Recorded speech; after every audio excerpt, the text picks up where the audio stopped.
So, how do you get into green laning? Well, the way it worked for me was I had a word with a colleague, and he happened to be a director of All Terrain UK and suggested I come out and try one of their newbie days, which was just driving a few byways and UCRs around Thetford. I had a bog standard vehicle at the time. They said it was no issues at all, or the only thing I'd had on the vehicle, which was the Jeep KJ obviously, was a set of all-terrain tyres. So I went along, did a day out on the lanes, and fell in love with the sport. So we went on from there. So what I thought I'd do was try and cover sort of one of the routes I did on the first day, and give people a guideline of how we find lanes. So once you join All Terrain, as I did, you have access to a piece of software called Smart Trail. This is quite handy because you can type in any area or search any area of the maps and locate green lanes, byways. It's kept fairly well up to date with the legal status of the lane, how you can drive it, when you can drive it, if there's any restrictions, if there are any blockages on it, and the usage. So it's quite a handy tool, which I'll cover in another video. As I said, what I'll do here is I'm just going to cover how I get to a lane and how I progress down a lane, and a couple of interesting little facts. So we'll have a go. So I'm using Google Earth for this. It seems quite straightforward to use. So I live in a little village called Burwell, just outside of Newmarket. And for me, if I want to go off laning for the weekend, the easiest thing for me is to slide down to St Mary's Church and park up just in this little area down here.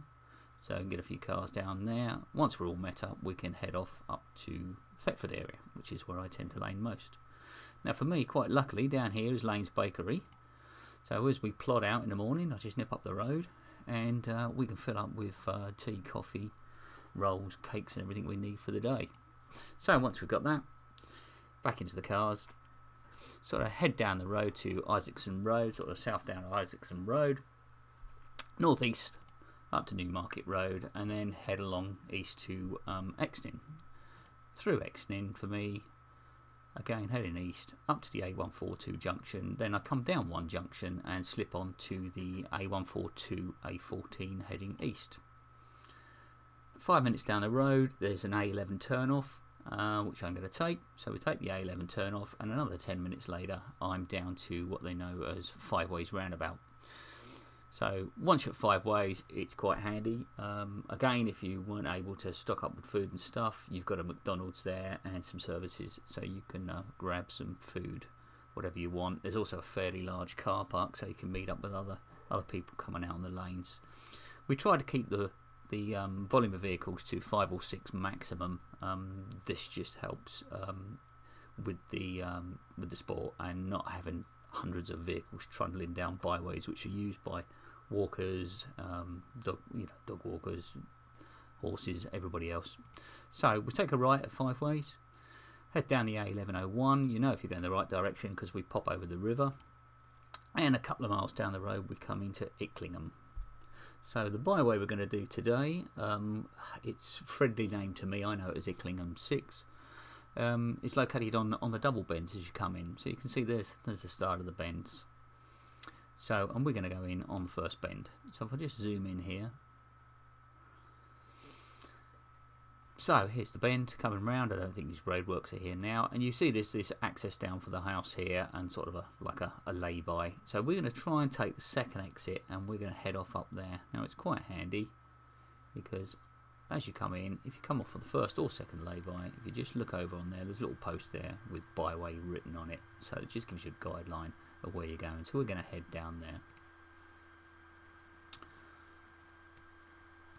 So this is where we've come in from the A1101. This is where we're going to head up. Just before we get to those gates, we're going to hang a right and go down here. Now you can actually come in from this direction, from the other way from Icklingham, but we tend not to use this because it runs around the back of houses, and of course vehicles trundling past at all hours leads to complaints and noise. If you're on your own, it's not such an issue.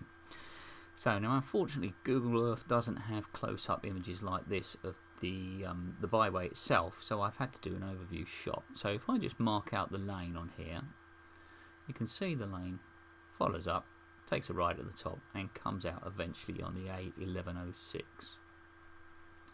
So just stepping back a bit, there's a couple of useful things to know about this track. So coming down the track itself is mainly, like most of the tracks around the Thetford area, it's mainly sand. It does get to a chalky hard ground up this end, but it can be driven at any time of year. There are no seasonal restrictions on this byway currently, and we drove it when we had all the rain recently, and apart from big puddles, it was absolutely brilliant. It's not tearing the ground up because it's sand and, like I said, hard packed chalk. The only thing you have to be mindful of obviously is lumps of rock that are hidden in puddles, and if you're like me and got a low sump, it can do a bit of damage. So again, some interesting points on here. Down at the corner here actually is the closest that the byway comes to the A11. It's just over 700 metres over to the A11, and in fact if I drag a little man over there and drop him on there, from the byway you can quite clearly see Thetford Memorial. So and you can actually see that from the byway if I just scroll back. So you can see Thetford Memorial, it meets quite closely with the byway. Like I say, it's only about 700 yards, but from the byway you wouldn't actually know. In fact, halfway down the track is an old tank range backstop, and as you pull up to this fellow, we normally stop down here and park up and just have a cup of tea and have a chat with people and tell them what's going on with the area. You can see this old backstop. When you get in a bit closer, you can see it's all blasted and full of shell holes where they used to use it. I think in about 1917 it was used for testing tanks and heavy guns, I believe.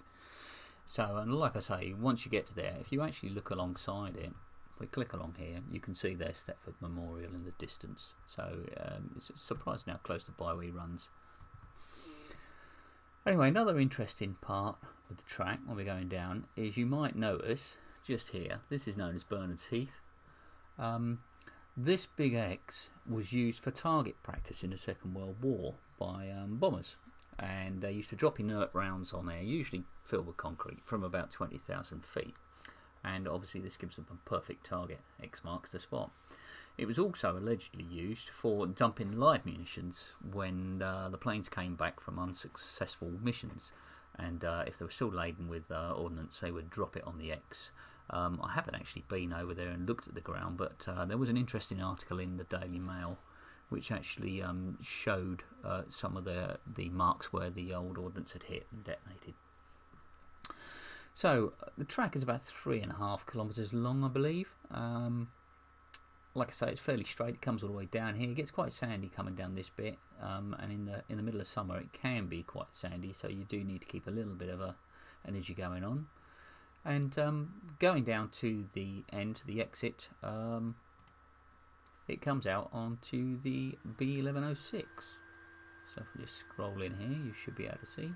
So here is here's the byway coming down here. Like I say, it's almost a normal road down here. And here's the B1106. Just across the other side, down here, this runs up to a entrance to a few more byways, which is quite interesting to do as well. So, but that was my first byway and introduction to Green Laning, and I thought you'd perhaps enjoy seeing that. So I'll try to put some more routes up. I'll have a look at some of the different ones we got. I'll try to add in some additional video and photos to this, and look forward to seeing you again.